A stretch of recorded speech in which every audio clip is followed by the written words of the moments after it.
Hello and welcome to Tech of the Month, the series where we bring you the latest and greatest tech that slides through the doors here at BikeRadar HQ. I'm not going to spoil this action-packed episode because frankly, well, we're just too excited. So I'm going to kick us off with some angle grinder resistant locks and ground anchors. Cue the lock massacre montage! As you can see, we like destruction testing bike locks here at BikeRadar.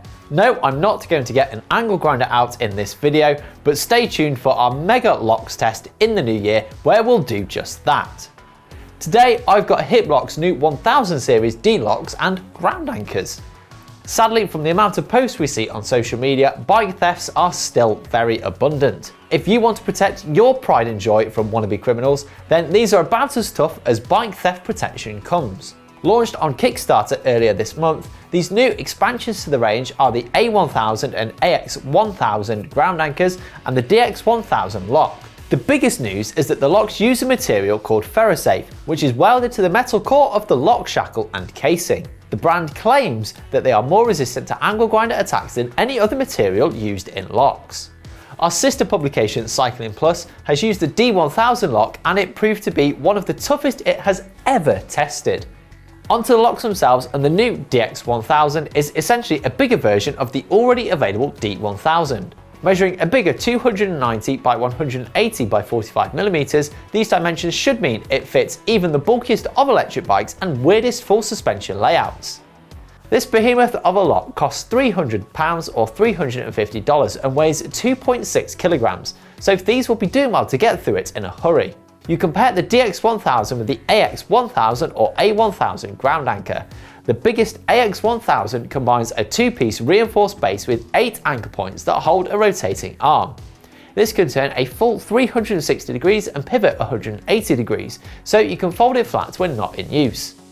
The A1000 does away with the rotating arm, but the two-piece base can still be rotated, making it more versatile than standard ground anchors. Both are supplied with all the necessary hardware to install them and can be used either indoors or outdoors. As you may expect, these are most certainly not cheap, costing £350 or $450 for the bigger AX1000 and £200 or $250 for the smaller A1000. If you want to know more, then keep an eye out for our lock test video in 2024. It's the perfect reason to subscribe to the channel.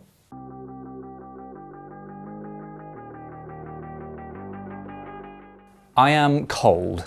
I am cold, and this winter I'd like to not be. So seeing as it is now rather wintry in the UK, I've got Huub's heated trousers, and yes, I am wearing them over my jeans. They are warm-up trousers that I'll be using pre and post cyclocross race to keep my very badly trained legs in peak physical condition. Actually, if senior video content manager Matt Howes drags me to watch his beloved Norwich lose to Bristol City again on a freezing Saturday in December, I'll probably wear them there too. You get a battery in this pocket, they plug in, and there are heating elements on the old glutes, the quads, the hammies, and the calves. They are also full zip throughs, so you can get them off without having to take your shoes off. The trousers are optimized for post warm-up to actively heat the calves, hamstrings, and quads, giving you, Huub say, the extra edge in competition. Now, research done by Steve Faulkner of Nottingham Trent University found that 43 degrees is the optimal temperature for increased blood flow, increased performance, and injury prevention. I like all of them. Your muscles will obviously heat up during your warm-up, but there can be a huge wait from that warm-up finishing to your race starting. These are designed to keep your working muscles at the optimum temperature until moments before you start. The claim is a 9.6% increase in power, which right now I will take. Well, that's the theory. Anyway, we haven't tested them yet, so I'll have to see if they can compensate for my lack of training. Sadly, I'm not sure that science covers just being unfit. Right then, I've gone in with the premium upgrade slot this week with the Campagnolo Hyperon wheelset. The Hyperon isn't actually the brand's top spec wheelset to arrive in 2023. That honour goes to the Hyperon Ultra. But at a whopping £3,200 or $4,099, the chances of you or me being able to afford one of those is slim. These Hyperons, however, are cheap. Actually, who am I kidding? No, they're not. They're £2,300 or $2,790.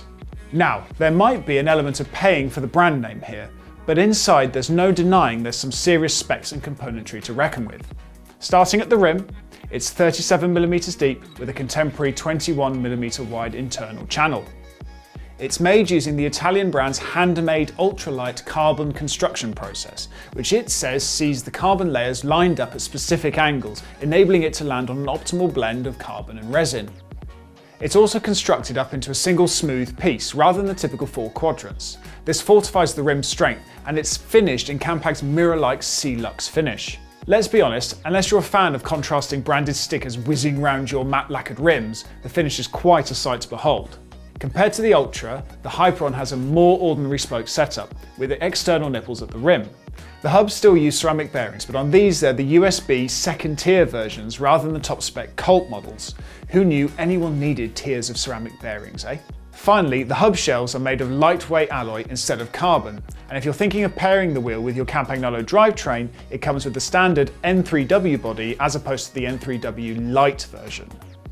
So, what's the cost on the scales compared to the featherweight Hyperon Ultras? Not as much as you might think. All in, Campagnolo says a Hyperon wheelset should weigh in at 1,340 grams, compared to the Ultra's 1,240 grams. On our scales though, they weigh 1,432 grams, including tubeless valves and a Shimano HG3 hub body, which isn't too shabby, if a fair chunk over the claim. Now this wheelset will be put to the test soon, and I, for one, am keen to see how it stacks up against the best wheels around. Picture the scene. You're out in the wilderness, you've been pedaling for miles and miles. You have a sudden thirst that needs quenching. You reach down, but your bottle feels lighter than usual. You're out of water, and there's not a tap or shops in sight. What do you do now? Well, this bottle could be just what you need. This is the Grayl Ultrapress, and what sets it apart from other water bottles is its purifier cartridge. Fill this outer cup with water from any source, press the filter through, and in a matter of seconds, you have drinkable water. Grayl says each replaceable filter lasts about 350 cycles, which is equivalent to 250 litres of water. This Ultrapress model has a 500 millilitre capacity, allowing it to easily slip into most bottle cages. It's priced at £90 or $89.95 and comes in 4 colour options, as well as a titanium version for you titanium lovers out there. I could easily see this becoming a bikepacking essential, and I'm looking forward to testing it out. But what do you think? Let me know in those comments.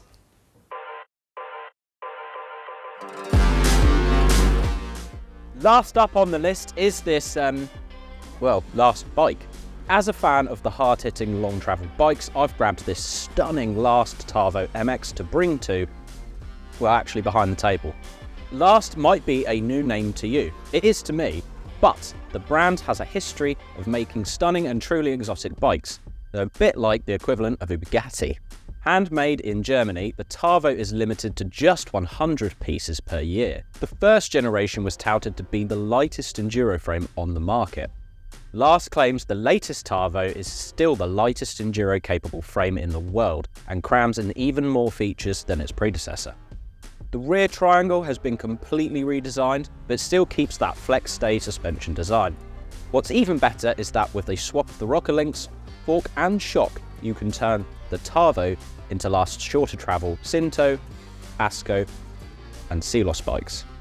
So you can have everything from a downcountry bike demon to an enduro dominator, all based around the same frame. What makes the bike even more versatile is the internal frame storage, which has one of the easiest lids we've seen. It pops off easily and snaps back into place using a super strong magnet. Back to the specs, and the Tarvo can take up to 180mm fork and comes with 160mm on the rear travel when set up in the full 29er mode. This bike though has been mulleted with a smaller 27.5-inch rear wheel and has 170mm of travel, teamed up with 170mm fork. 4 frame sizes are available for this bike, and unusually they're based on the rider's height, rather than small through to extra large. This is a size 175, with 165, 185 and 195 options as well. There's no getting away from this though, this is a spendy bike. Frame sets start from €4,399 without a shock, and complete bikes begin at a heady €6,869. This blinged out version with the SRAM XO transmission, box factory suspension and carbon Newman wheels costs a eye-watering €10,129. Our technical editor-in-chief Rob Weaver is currently testing out this bike, but I might just have to sneak it out for a cheeky pedal myself. Sadly, that brings us to the end of this episode. Thank you so much for watching, and we'd love to know what your favourite piece of tech was. Let us know down in the comments, and if you've seen anything bold, weird or wonderful and want to see it featured, we'd love to hear about that too. If you want to see more red hot tech, then check out this video. Red hot chef? Yeah. Ah, yeah. Haha.